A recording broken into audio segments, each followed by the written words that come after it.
right, welcome everyone to today's community call. We're going to be talking about tech strategy with Caleb Fitzgerald. Um, Similar to all of our other calls, we'll do a quick tutorial of all the tools available to you in Zoom and some of the things that we're going to be using to run this call. Cover our ground rules. I'll introduce Caleb, and then we'll dive into his presentation, which again will cover strategy around what kind of tech you need, and then also the exact tools that you might be using or might need help with. To kick us off, I'm going to start us off with a little bit of a poll. So go ahead and enter that. We'll have it up for a few minutes and give you a little reminder as it starts to close down as well. We just want to know what are the main things that you guys are worried about from the tech standpoint as we go through the closures. So for those of you who haven't joined us before with Zoom, we'll use most of their tools on these webinars. There's a chat function, so you can talk amongst yourselves or speak directly to the panelists. If you want to chat with people, make sure you drop down the little to menu to show all panelists and attendees, and then you can have those conversations with each other.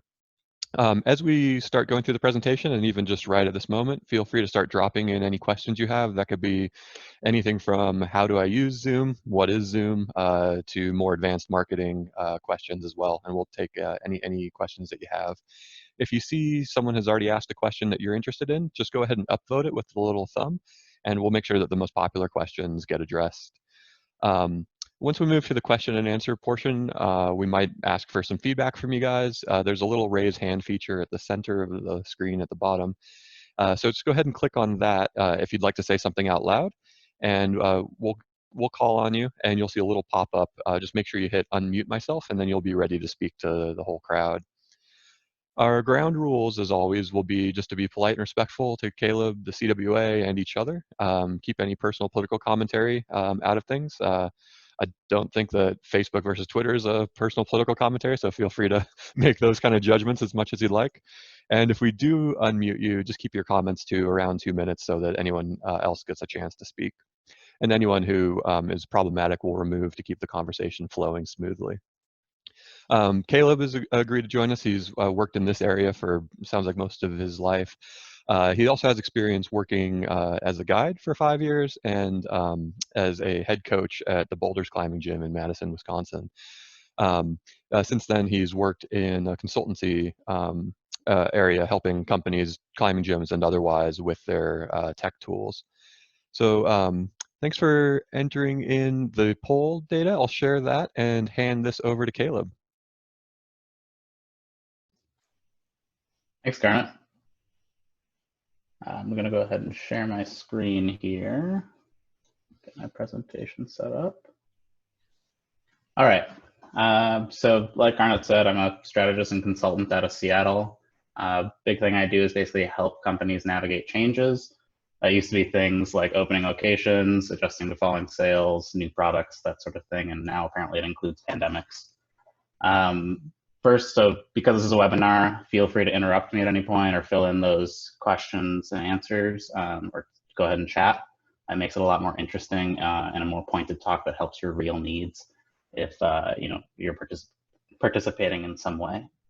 My goal is overall to provide a little bit of strategic planning, some market strategies, and overall just kind of tech support, all wrapped up into one nice little webinar. I like to combine both decision-making and tech strategy because technology is pretty useless unless you know exactly why you want it and what you want it to do. So we'll basically start with a little bit of context. Right now, we all know is kind of a weird time. I'm not aware of anyone that's ever lived through a pandemic before. There's just a lot of uncertainty, a general sense of caution, and just generally we know that this caution is well justified. We don't really know the future, and as a business and business owners, one thing that is concerning is when businesses operate in uncertain markets, they often operate out of fear, they often act defensively, and they often act in the moment. During this unprecedented, uncertain time, we're really looking to structure and shape some sort of path forward.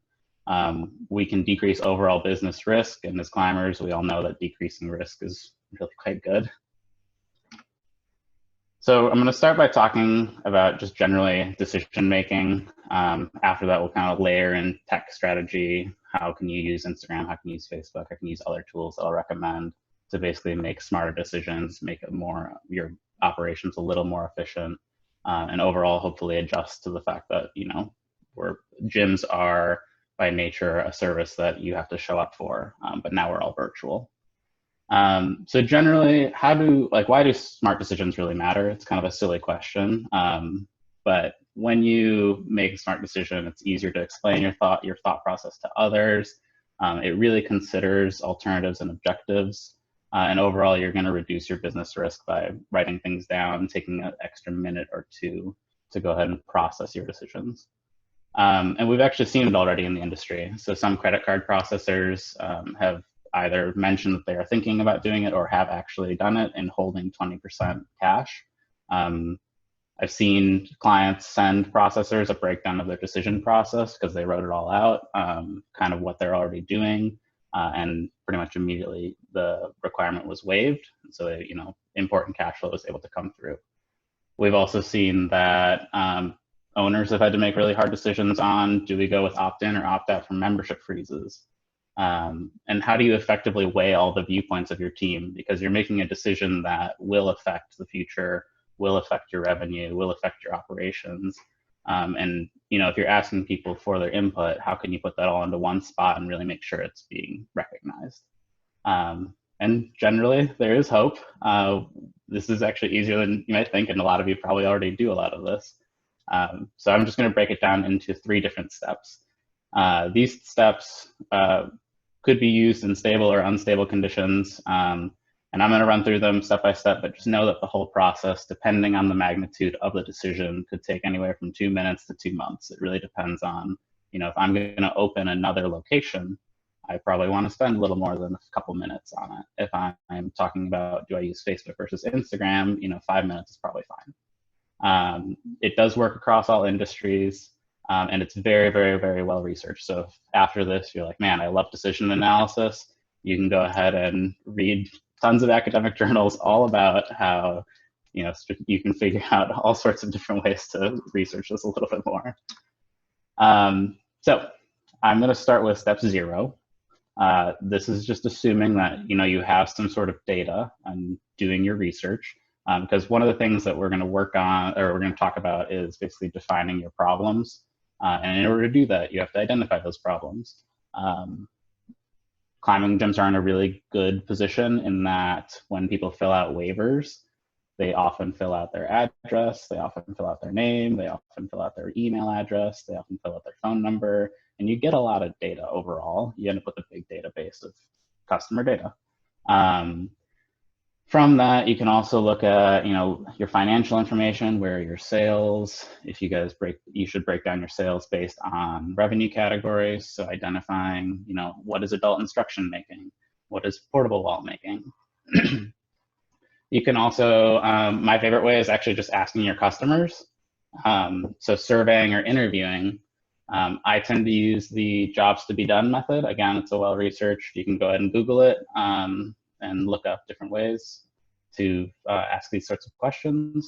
And basically what you're doing with the jobs to be done method is identifying what job does your service do for your customers. I promise in 1 or 2 calls, you will have far more insight to why your customers care about your gym than basically any other method of research.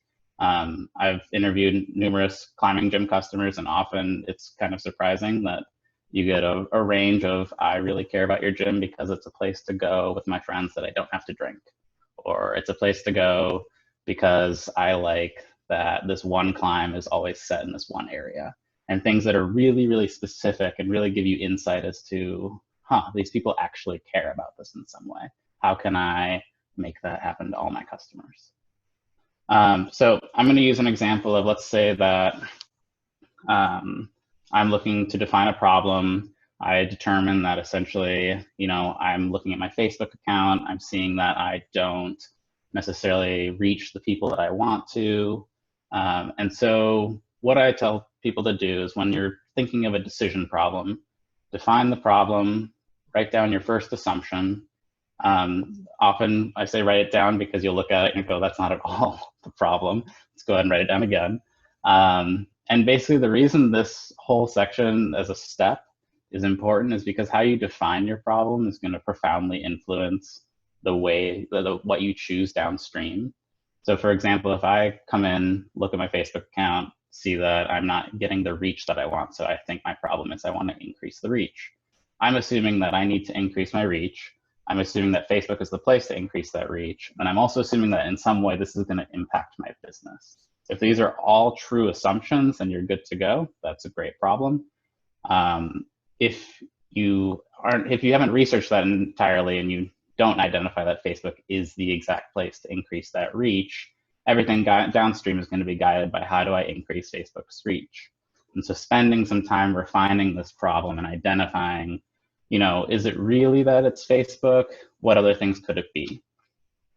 So basically spend some time questioning yourself, ask others on your team, ask experts, write down your assumption, identify what made you realize the problem. So why am I even looking at this? And then identify the connection between those two things. So my example would be, if you need, I'm thinking I need more Facebook content to increase my reach. Maybe I'm looking at this because I see a decrease in the number of likes. And so really the connection is how do I reach more people overall? So my problem has now changed from how do I reach in Facebook content to how do I reach more people or more customers generally. From that, you're going to go ahead and find and figure out and build your team vision. So using that problem statement as guidance, you're basically going to just start asking your team to come up with potential solutions. So now that my problem is, how do I reach more people? Some potential solutions might be, let's go ahead and build a campaign on Instagram. Maybe let's pay for some ads. Maybe let's go ahead and do an email campaign. Maybe we go door to door and knock and stay 6 feet away. Maybe we call them. There's a lot of different ideas. Right now, your goal is quantity, not quality. I wouldn't worry about insurance. I wouldn't worry about cost. I wouldn't worry about feasibility.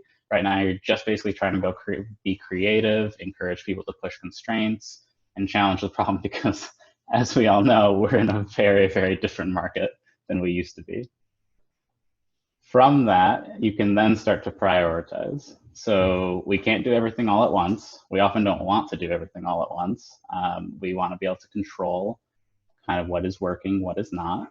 If we launch multiple ads on multiple different platforms and our sales increase, how do we know which one it came from? Or if we do a bunch of newspaper ads versus postcards, same thing. How do we know which one it came from? So we're looking to prioritize basically what do we do first. So what I tell people to do is start with throwing anything out that's totally unreasonable. So maybe one of your options is mail postcards to everyone and get their, go ahead and try and reach people more that way. If you don't have the budget to send a direct mail campaign, it's probably not a reasonable thing to do. I will say a word of caution. We are in a period of uncertainty. So, broaden that scope in some way. Totally unreasonable things in a stable economy might be sort of reasonable right now. The whole industry has had to pivot to online. So again, push those boundaries a little bit. Through prioritization, I use 4 categories. I use cost, impact, time to complete, and business alignment. And then I rank those 1 to 5, basically 5 is the most desirable, 1 being the least desirable. And so starting with cost, cost is pretty obvious. How much will it cost? If it's double your budget, it's probably ranked a 1. If it's free, it's probably ranked a 5, and then there's that middle ground. Impact is going to be a little bit of guesswork, but it's super, super important. So you're basically asking the question, how much will this help? Does the thing you're doing actually do anything for you and your goals? Give it a 1 if it's barely a blip. Give it a 5 if it absolutely revolutionizes your business. Again, you're going to be guessing a little bit, but as owners, managers, and operators, you usually have a pretty good idea of what makes big impact in your business. Time to complete. So this is also pretty obvious. Basically, does it take a while? Usually I give it a 1 if it takes over a month, because especially during a pandemic, there's some easier things to do. Give it a 5 if it's a few minutes to test. And then alignment. So business alignment I use as a way to essentially say, does it align with your values? So making money, keeping customers happy, all of that's great, but if it's not who you guys are as a company, why do it? And this is really a long-term play. You're looking for, is this where I want my company to be in 5 years or 10 years? And then just basically prioritize based off that. You can compile all of this into, so this example I use is a member survey.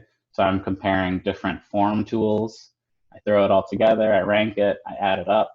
And then I just get a really conclusive picture that, I can collaborate with my team on cost, and I can hear from my accountant that, hey, Google Forms is free, but you have a little bit of a budget for other form software. So, Typeform's not far behind that. Typeform costs money and Google Forms does not. Impact. So maybe Typeform is more likely to help me in some way. And I'll get to what Typeform is exactly. And then I add all of it up, and at the end I get a conclusive picture of, Typeform fits my profile for what I need a lot more, and it has incorporated all of my team's ideas and opinions. At this point, you can go ahead and debate, is a 13 and a 17 really that far apart? Do I actually want to listen to it? That sort of thing. But you've at least gotten a snapshot of what does your team think.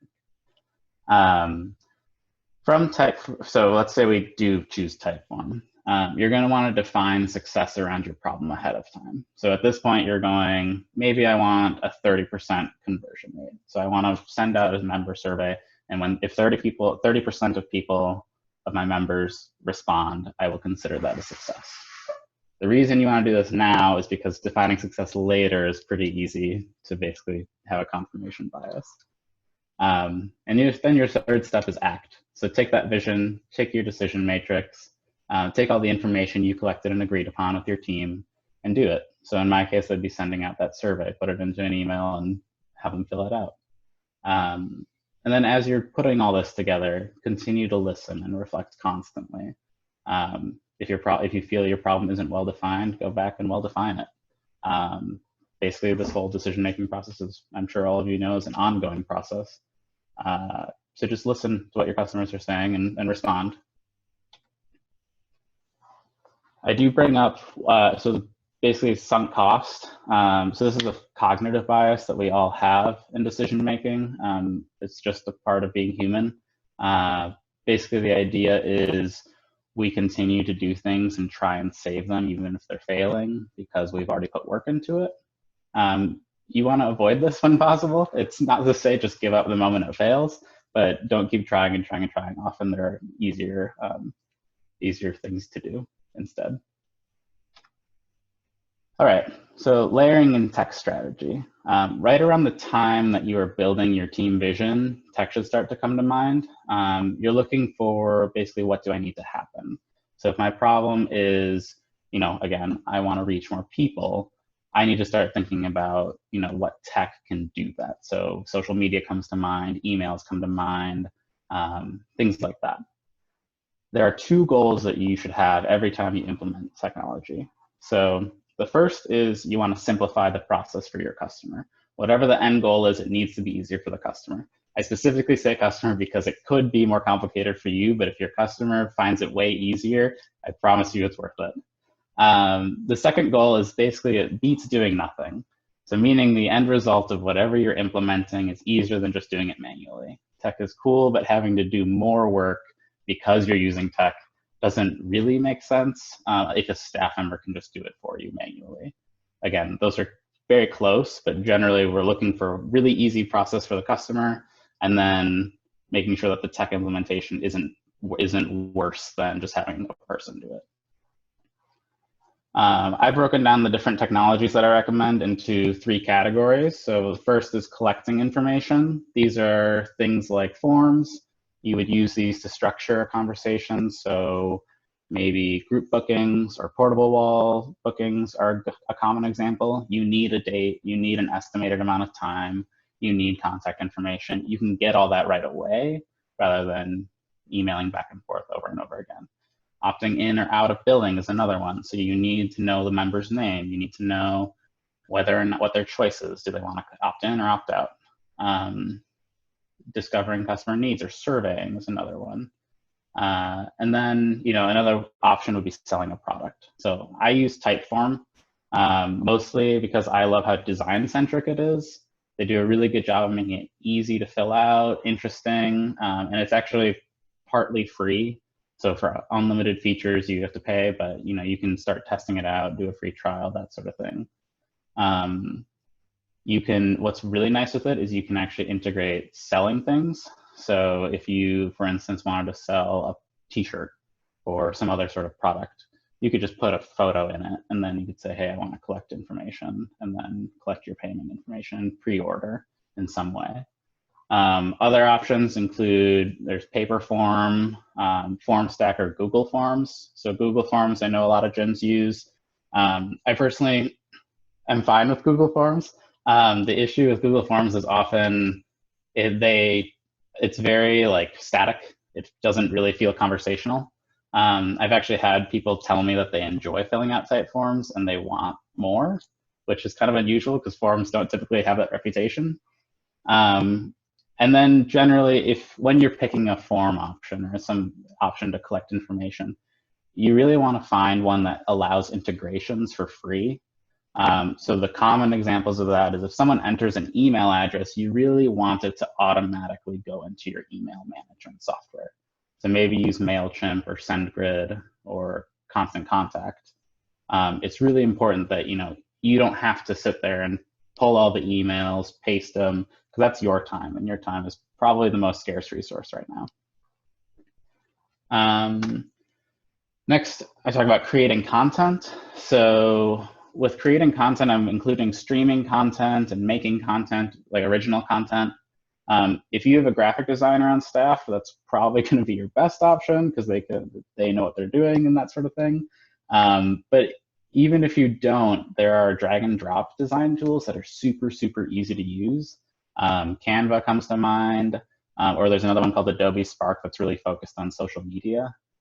Basically, you type in your text, you paste your photo, and then you can basically randomly design things and it'll just come together very professional, looks very simple. And then for streaming content, we're looking at usually Facebook, Instagram, and YouTube Live. All of those are free. They're very easy to use. But my recommendation on which one to use is basically listen to your reach. So if you, for instance, have launched a YouTube channel right when this all happened, and it's the first time your customers that are engaged with you on YouTube, I would recommend pulling everything to Facebook or Instagram if that's where you normally engage with them, or cross-posting in some way. The reason that is it's a lot easier to get someone to engage with your existing company, like where you are already. It's a lot harder to get someone, especially during a pandemic, to take what they're already doing and then move to a different platform. And then I would just listen to that. So, if Instagram views are dropping significantly while Facebook ones are rising, focus on Facebook. Your job isn't necessarily to make all the channels equal. I would just listen to your customers and then adjust accordingly. One note on Instagram Live is one note on Instagram Live is you can co-stream. This isn't possible without extra streaming software on Facebook. And that is very helpful if you have a conversation with someone who has a large following. So when you're co-streaming, a notification goes up to both people's followers to hop on. And so you can effectively double, triple, quadruple your views just by getting someone who has other followers than you do. The other two softwares that I would recommend for streaming content are Zoom and Crowdcast. So Zoom is what we're on right now. It's cheaper. It's pretty widely known, but I actually think it's a little difficult to use for most customers. Crowdcast, on the other hand, it's more expensive, but it's all browser-based, and so it's really effective for things that you want to pay for. You can automate your follow-ups, you can automate your reminders, and generally collect payments. And just overall, it's easy because basically you click a link and then you're in it. You don't have to download anything. And then lastly, operations and organizing information. So these are tools you basically would only use on the back end. Your customers, they wouldn't see this, but it does help you operate more efficiently. So social media scheduling tools, I think every gym should have. It simplifies your life. It makes it easy to repost. It makes it easy to find hashtags. And then it gives you analytics, basically like when's the best time to post. Because often if you're not getting good reach, it's not because your content's not good. It's a lot of times because you're not landing on the top of the feed. Your competitors often aren't like other gyms or that sort of thing. It's usually like, if I'm on my phone, do I need to go do something else like a chore or go cook or something of that sort? So if you can make it easy, that always is better for your customer. My favorite softwares for scheduling are Later and Sprout Social. Later is probably more useful for most gyms because it's cheaper. It offers a link in bio feature for Instagram. It's very intuitive. Sprout Social is really more oriented towards like larger corporate structures. There's a lot of approval chains and that sort of thing, but it also works really, really well. Again, the thing that's really helpful about these is when you schedule, you can look at your actual audience and say, oh, they are all logged on at 12:19 p.m. Let's go ahead and post at 12:18 p.m. If you look at, you should also look at communication tools. So now that everyone's worked from home, Slack is probably the most popular workplace chat software. Basically, it doesn't necessarily replace emails, but it allows people to just go back and forth pretty quickly. It's free. There are some limitations, but generally it works. The free version works quite well. The only qualm with Slack is that there's some lack of security. Another alternative to that is that you can use Discord. It's technically built for gamers, but it's basically the exact same thing and has better security protocols. And so basically, what's next? I would recommend figuring out what's important to your business right now. Is it driving revenue? Is it engaging customers? I would talk to your customers. Now's a good time. They're all sitting at home to survey them. Call a few, check what they're interested in, see what they typically use for live streams, ask them if they're engaging right now. If they're not, see if maybe you can, ask them if they want something different. They're going to be your best source of feedback. And then identify where you can simplify. So your goal is, again, to make it easier. So if you are, for instance, still running an opt-in or opt-out option for memberships, try and make it super, super easy. Make it really easy for them to enter their name, their choice, and then have it go directly to a staff member for them to run it. And then if you need any help, please reach out.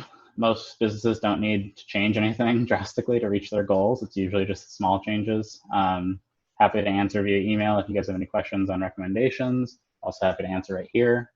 Let's go ahead and take some questions. All right, thank you very much, Caleb. I'm going to start, we've got a couple questions in. I'm going to start with a poll from us as well. We were just kind of curious what tools you're using primarily for engagement with your customers at the moment. And then also just keep in mind any questions you might have about tools you're thinking about using, whether it's some of the support tools that Caleb had mentioned, like Later or Canva for social media scheduling and graphic design, or anything about form tools, and also any sort of broader questions about marketing and which one of these tools might be more effective for you or just climbing gyms in general. The other so yeah, let's start with the questions. There was a question about what the names of the apps are. I'm going to try to keep that in the chat as much as possible, since I'm sure we'll be running through a whole bunch of names. So you can just pay attention there, and also pay attention to our Lines newsletter. We have a whole member engagement article at the moment, and then that'll be expanded into the future to help provide you guys some more access to those tools. The next question, which I think is a really interesting one was what content what content are gyms focusing on at the moment? It seems that the COVID information has been saturated. I'd love to hear from you guys on that. If you'd like to raise your hand, we'll have Caleb weigh in on that as well. And one comment from me would be that even though the COVID information is saturated, we do kind of talk to our own individual communities. And especially as we move towards reopening, and hopefully the not too distant future, um, I, I, messaging around what you specifically are doing at your gym to make people comfortable and feel safe and to maybe be safer is a really good message to put out. I think that would be something that would serve your members and then also your larger community and customer base very well. Um, what are your thoughts on that? What have you seen gyms doing these days in terms of content? Content, I guess. Caleb. So I've seen, I think similar to everyone, a lot of classes in terms of like fitness or yoga. I've actually seen that the survey, so like when people send out surveys to their customers, especially now, if you include a question like, is there anything we can do for you? The responses aren't really actually like, this is what I would like my gym to do for me. They're usually things like, oh, thanks for reaching out, or no, I'm good right now, but like, I appreciate you guys doing this. And really, I'm seeing what the survey does. While it gives you good feedback and people do respond with, this is how I'm reaching, this is how I reach or I view live streams and that sort of thing. It's really helpful in terms of customers understanding that you still care, especially if you're phrasing your questions in ways of like, is there anything you want me to know? Is there anything we can do to help you? What would give you more value? We appreciate you in some way. It's twofold. You're getting research and information out of it, but you're also telling the customer that, you know, this is really, really helpful and I really, really care about you. All right. Thanks. Anyone else out there have any success stories or things that they think are content types that they think are working particularly well for them? You can go ahead and raise your hand if you do. All right, let's hear from Martin. Hey, can you hear me? Yep, we got you. Oh, wonderful. Okay, my name is Martin Adler. I'm the VP of Strategy and Growth for Brooklyn Boulders. First of all, thank you. This was super helpful, and I really enjoyed the framework. We really like the Jobs to be Done framework, and in talking to our members, areas of focus that they felt would provide value were fitness to stay in climbing shape, and also to adapt our youth programming. We've got a pretty successful youth business, to adapt that to online and shift its focus a bit to be around activity and socialization as opposed to some of the STEM focus that we usually use when we're in facilities.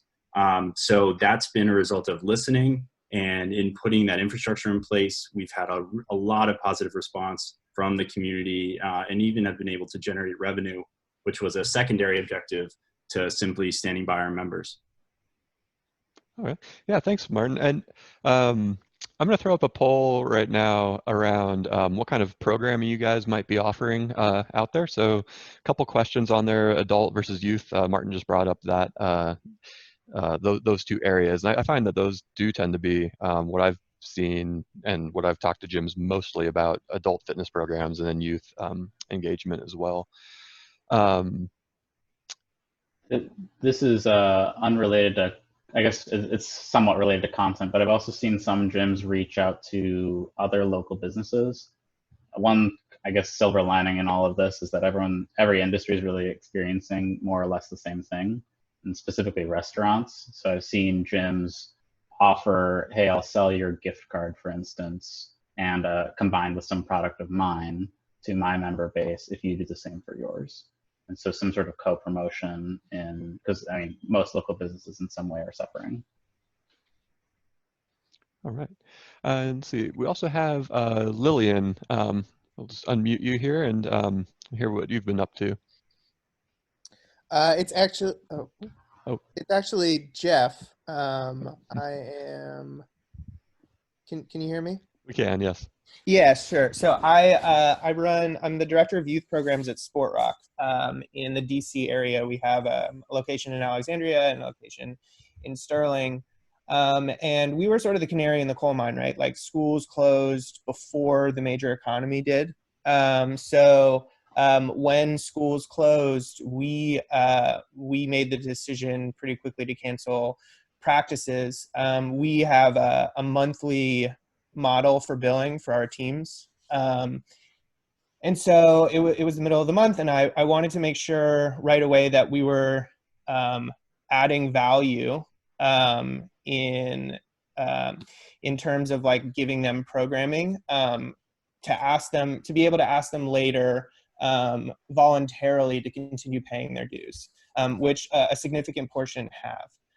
And so we switched right away for our upper level teams to doing like video analysis. So we set up, initially it was Google Chat, but we're using Zoom now, breaking down film and annotating, body positioning, those sorts of things. And then those sessions run about 25 to 30 kids. And then for our younger kids, we're doing just like Tabata workouts. As the weeks have progressed, I think what has been most important is to vary the experience, right? So you can't, and we're doing these sessions 3 times a week, so you can't just do video analysis with kids 3 times a week. So we're doing, you know, mobility exercises, kind of like novel movements.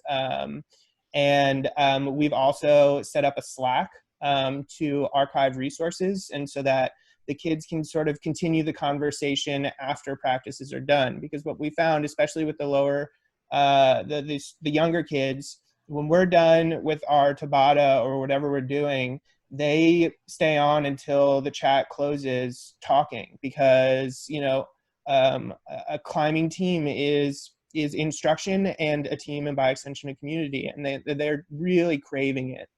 So what I've seen is as beneficial as not a one size fits all thing, but like segmenting populations and offering specific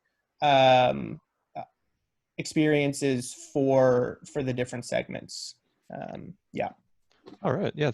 Thanks, Jeff. Were you guys, this question for you, Jeff, were you guys offering any sort of that digital content before, or is that something you created in response to the closures?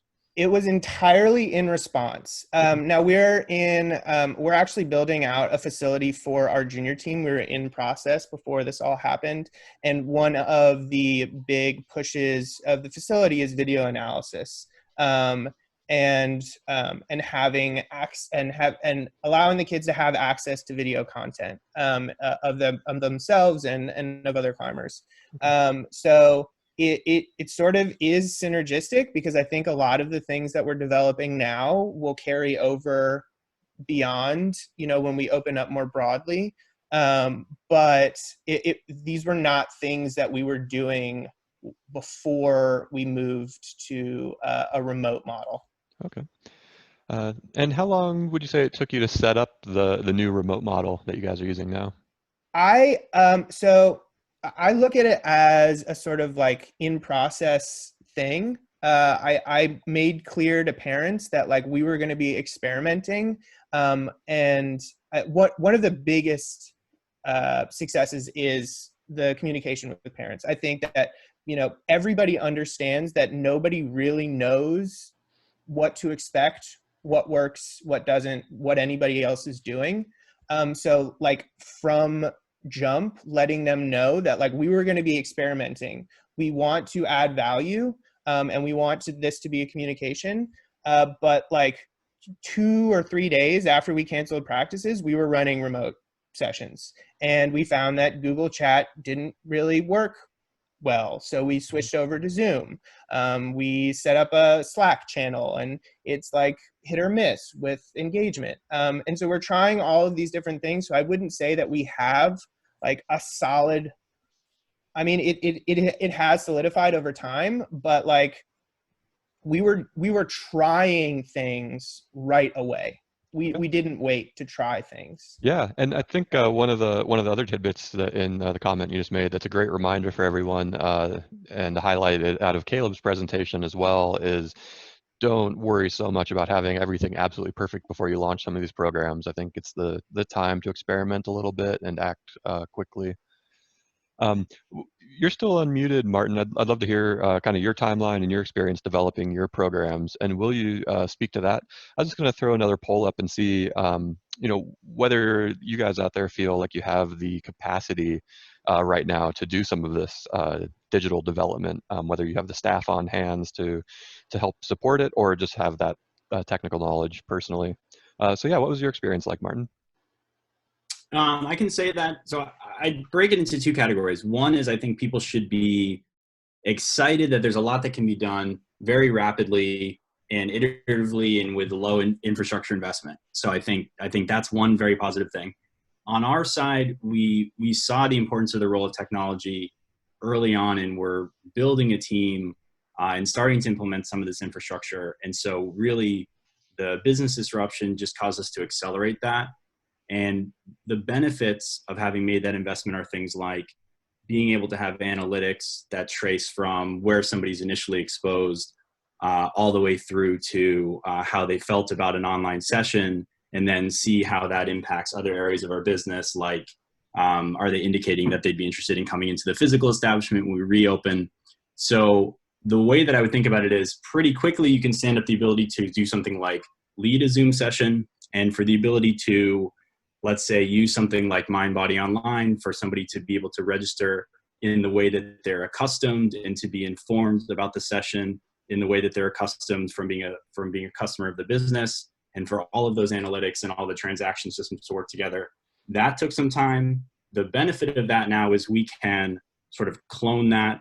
Well, we could even offer it as infrastructure to other friendly organizations, or we can apply it to new business lines. So I would encourage people to think about, one, you can do things quickly and iteratively, and the market is very accepting of that. They're appreciative of people trying to fit their needs, and the needs are changing. And the other is that working with organizations who've already made the investment or making the investment should be thought of in a long-term context, because you're laying infrastructure that can be very valuable even when you get back to work. All right, thanks, Martin.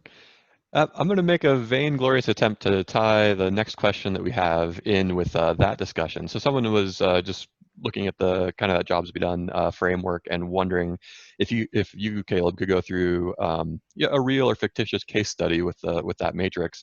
And I think maybe a fun thought experiment for that would be around, let's say a gym is thinking about launching a digital event and maybe identifying whether that's going to be member focused or broadly focused to every contact that they've ever had in their customer database. Sure. Yeah, so I would probably start by brainstorming where, so I would assume that you've chosen how it's going to be hosted, and then break it down based on, so for cost, what kind of expenses are you going to look at for hosting everyone versus hosting only members? For impact, are you able to make a closer connection if members are only there, or are you able to, and this is the subjective part of it, are you able to choose or make some sort of, I don't know, closer connection with members? Are you able to reach more people? Is that a bigger impact? Time to complete, I'm guessing, is probably the same on both. And then in terms of alignment, is your gym more of a member-focused gym? Are you really about membership and community and that sort of thing? Or do you include everyone in that community? Is any customer that walks in the door kind of that aligned with that in some way? A little bit of a hard thought experiment. Yeah, yeah, and it is probably 2 or 3 steps down the decision tree from the first decision of whether you or not you're going to launch a digital event. Well, I hope that was useful. Pulling a question. If you don't mind, I'd like to jump in. Follow-up question on that, and that decision-making sort of framework that you presented, Caleb. On the first step, defining the problem, do you know of any tools or like worksheets that you could use to guide yourself through that problem definition process? So yeah, I do have worksheets to identify problems. Generally, I would say the easiest way, and probably what most managers and operators already do is write down your assumption, go ahead and ask someone else and say, is this assumption correct? Argue about it a little bit, figure out where it isn't, figure out that connection between why are you asking for, like, why are you trying to identify this problem? You can also do things like challenging any constraint. So if you are really focused on your problem, basically asking, if I tried to make this as general as possible, what would that look like? And it's kind of just an abstract playing around with what your thoughts are on the whole thing. But it does you do end up getting some pretty interesting problems. And then generally, if you position your problem more as an opportunity than an issue, you'll tend to find that you can determine better solutions, or at least more fun solutions out of it. Okay, thanks. I had another follow-up question on something you said earlier about the streaming tools that are available. You talked about cross-posting. Could you maybe expand on that, go into more detail about what that means and how that works? Yeah, certainly. So if you are using Facebook, Instagram, Twitter, or any other social media platform independently of each other, basically all that would be is taking your caption, taking your media, and then posting it to both channels or multiple channels. So if I'm posting on Facebook, I would copy and paste all the information into Instagram, post it there as well. So that's considered a cross post.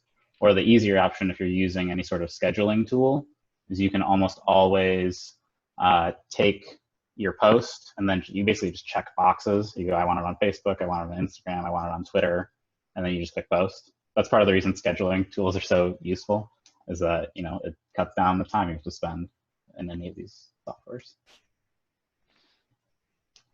Awesome, thanks. Great.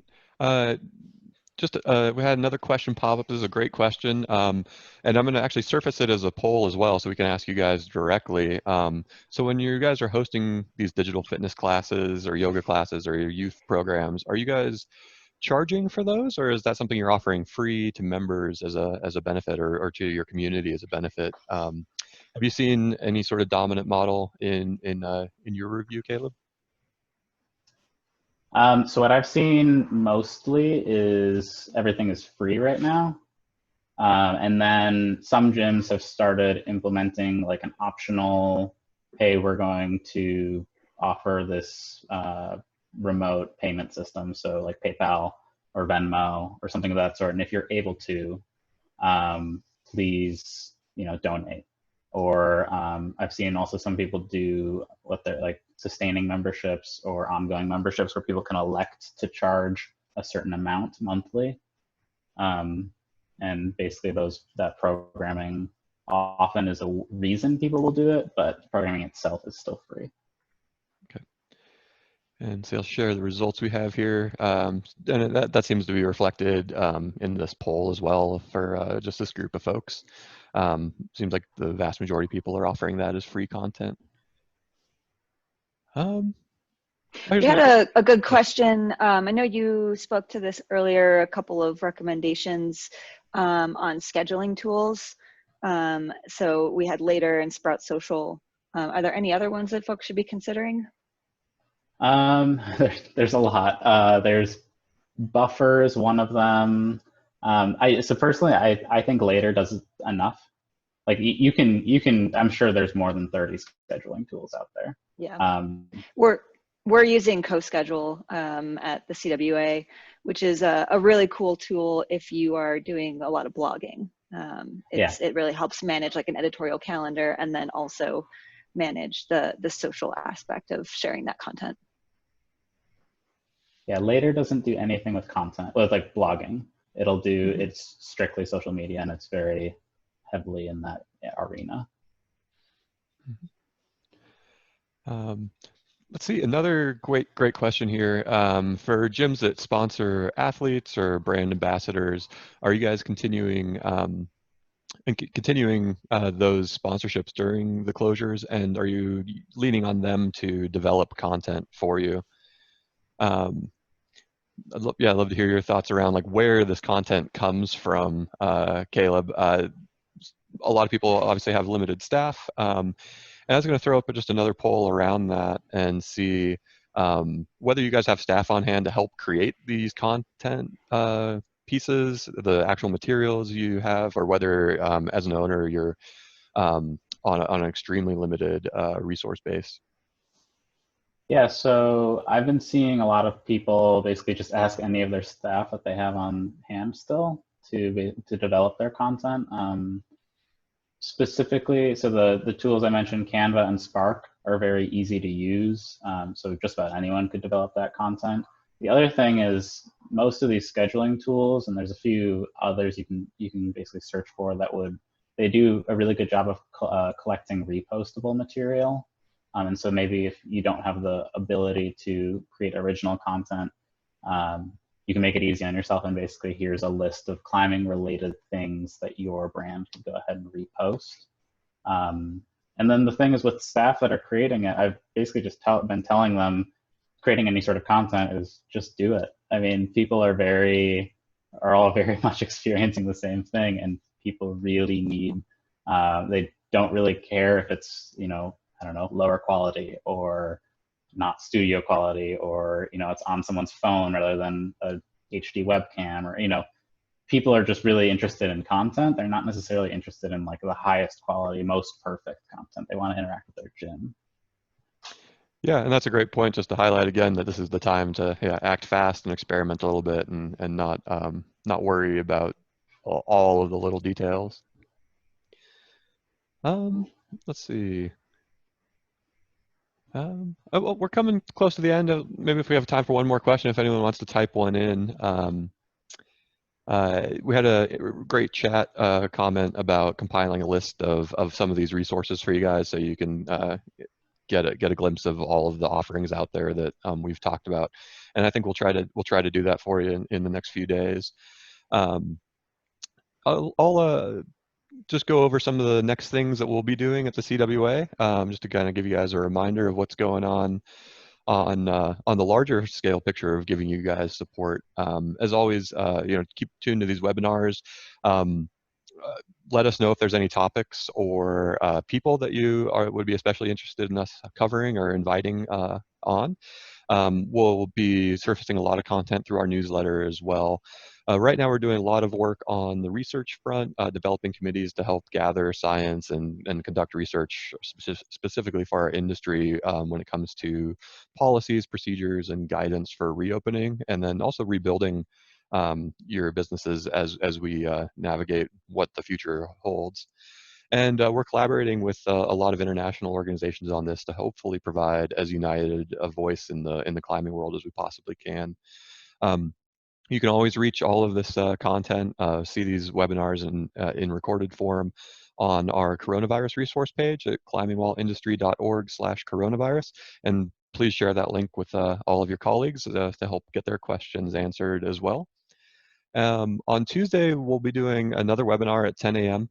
And that'll be a chance for you guys to come and bring some of your thoughts, concerns, anything that you'd like to address on the hygiene issue. So that'd be anything from limiting the capacity of the number of people in your gym, cleaning methods, cleaning frequency. We'll start by presenting some of what we're working on.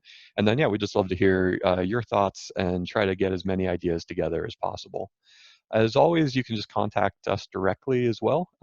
Everyone at the CWA is here to support you guys as you navigate these difficult times. So again, any ideas for webinars, any ideas for what can help other gym owners as they reopen, any ideas to help marketing any of the questions that we've covered on this call, feel free to share with us, and we'll try to get those questions out into the greater community. Thank you guys all for being here, and we'll see you on the next call. Bye.